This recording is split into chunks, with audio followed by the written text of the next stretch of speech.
में से ज्यादातर लोगों ने ताश या प्लेइंग कार्ड जरूर खेला होगा। अगर आप ताश खेलना जानते हैं तो आप ये भी जानते होंगे कि ताश की एक गड्डी में 4 बादशाह होते हैं। इन बादशाहों के जरिए आपने कई गेम जीते होंगे, लेकिन एक बात की तरफ शायद आपका ध्यान नहीं गया होगा। आज हम आपका ध्यान उस ओर ले जाते हैं। दरअसल इन चारों बादशाहों में एक बादशाह सबसे अलग होता है और वो बादशाह है लाल पान का बादशाह, जिसे किंग ऑफ हार्ट भी कहा जाता है। ये लाल पान का बादशाह इसलिए खास होता है क्योंकि इस बादशाह की मूछ नहीं होती है।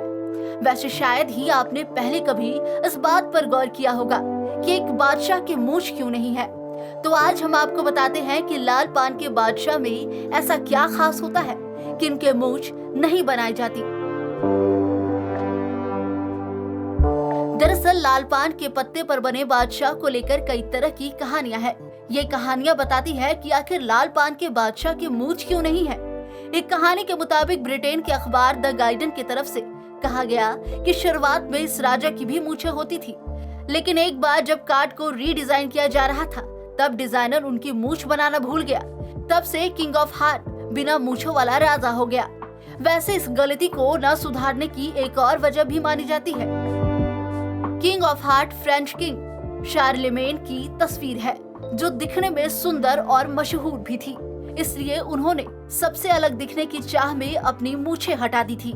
यही वजह रही कि इस गलती को दुरुस्त नहीं किया गया। किंग ऑफ हार्ट के नाम से एक बॉलीवुड फिल्म भी बन चुकी है, उनमें राजा की मूछें नहीं थी।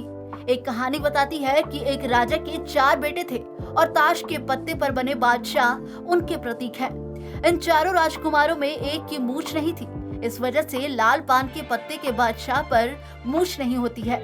एक अलग कहानी बताती है कि ताश के 4 बादशाह अलग अलग राजाओं के प्रतीक हैं। इसमें जिस राजा को लाल पान के कार्ड पर बनाया गया है उनकी मूछें नहीं थी। Bureau report, news wing Ranchi.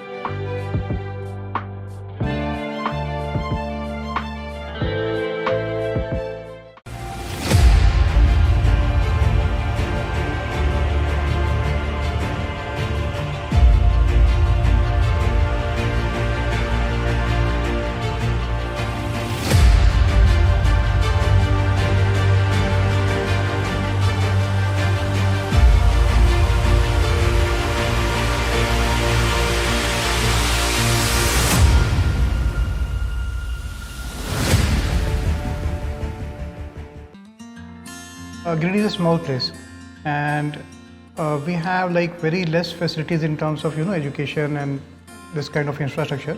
It came to our mind that basically there should be good opportunities for the students of Giridih, those who are leaving the town and going outside for studies, their higher studies and their education.